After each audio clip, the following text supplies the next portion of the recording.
ಇವತ್ತು ಅಂತಂದರೆ ದಿನಾಂಕ 13/7/2026 ಇವತ್ತು ಎಲ್ಲೆಲ್ಲಿ ಮಳೆಯಾಗುವ ಸಾಧ್ಯತೆ ಇದೆ ಅಂತ ಹೇಳಿ ಹವಾಮಾನ ಇಲಾಖೆ ಕಡೆಯಿಂದ ಎಚ್ಚರಿಕೆಯನ್ನು ನೀಡಲಾಗಿದೆ ಅನ್ನೋದನ್ನು ನಾವು ಈ ವಿಡಿಯೋದಲ್ಲಿ ತಿಳ್ಕೊತಾ ಹೋಗೋಣ. ವಿಡಿಯೋವನ್ನು ಸ್ಟಾರ್ಟ್ ಮಾಡ್ತೀನಿ. ಅದಕ್ಕಿಂತ ಮೊದಲು ನೀವಿನ್ನೂ ನಮ್ಮ ಚಾನೆಲ್ಗೆ ಸಬ್ಸ್ಕ್ರೈಬ್ ಮಾಡ್ತಾ ಇದ್ರೆ ಈ ಕೂಡಲೇ ಚಾನೆಲ್ಗೆ ಸಬ್ಸ್ಕ್ರೈಬ್ ಮಾಡ್ಕೊಳ್ಳಿ ಮತ್ತು ಲೈಕ್ ಮಾಡಿ. ಬನ್ನಿ ಈಗ ನಾವು ಮಾಹಿತಿಯನ್ನಾದರೂ ತಿಳ್ಕೊತಾ ಹೋಗೋಣ.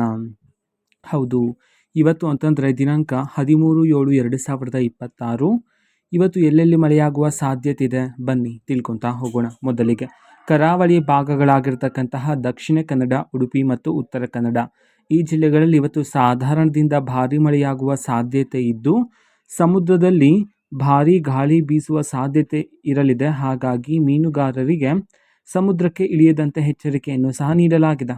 ನಂತರ ಮಲೆನಾಡಿನ ಭಾಗಗಳಾದ ಶಿವಮೊಗ್ಗ, ಚಿಕ್ಕಮಗಳೂರು, ಕೊಡಗು, ಹಾಸನ ಈ ಜಿಲ್ಲೆಗಳಲ್ಲಿ ಇವತ್ತು ಗುಡುಗು ಸಹಿತ ಸಾಧಾರಣ ಮಳೆಯಾಗುವ ಸಾಧ್ಯತೆ ಇದ್ದು ಉತ್ತರ ಒಳನಾಡಿನ ಭಾಗಗಳಾಗಿರ್ತಕ್ಕಂತಹ ಬೆಳಗಾವಿ, ಗದಗ್, ಹಾವೇರಿ ಈ ಜಿಲ್ಲೆಗಳಲ್ಲಿ ಹಗುರದಿಂದ ಸಾಧಾರಣ ಮಳೆಯಾಗುವ ಸಾಧ್ಯತೆಯಾದರೆ ಇದೆ.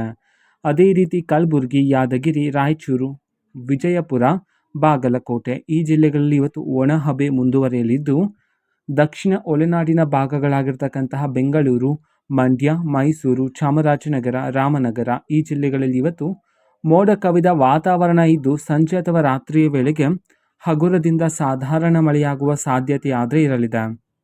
ನಂತರ ಕೋಲಾರ, ಚಿಕ್ಕಬಳ್ಳಾಪುರ, ಚಿತ್ರದುರ್ಗ ಈ ಜಿಲ್ಲೆಗಳಲ್ಲೂ ಸಹ ಒಣ ಹಬೆ ಆದರೆ ಮುಂದುವರಿಯಲಿದೆ. ಇದು ಈ ದಿನದ ರೈನ್ ಅಪ್ಡೇಟ್ ಆಗಿರುತ್ತೆ. ಇದೇ ರೀತಿ ಪ್ರತಿದಿನದ ರೈನ್ ಅಪ್ಡೇಟ್ಸ್ ಜೊತೆಗೆ ಎಲ್ಲ ತರಹದ ಗವರ್ನಮೆಂಟ್ ಅಪ್ಡೇಟ್ಗಳು ಸಹ ಇದೇ ಒಂದು ಚಾನಲಲ್ಲಿ ಮಾಹಿತಿ ಆದರೆ ಸಿಗ್ತಿರುತ್ತೆ. ಅದಕ್ಕೋಸ್ಕರ ಚಾನಲ್ಗೆ ಸಬ್ಸ್ಕ್ರೈಬ್ ಮಾಡ್ಕೊಳ್ಳಿ ಮತ್ತು ಲೈಕ್ ಮಾಡಿ. ಓಕೆನಾ? ಸೊ ಸಬ್ಸ್ಕ್ರೈಬ್ ಮಾಡಿಕೊಂಡು ಸಪೋರ್ಟ್ ಮಾಡ್ತೀರಿ. So thank you. ಬಾಯ್.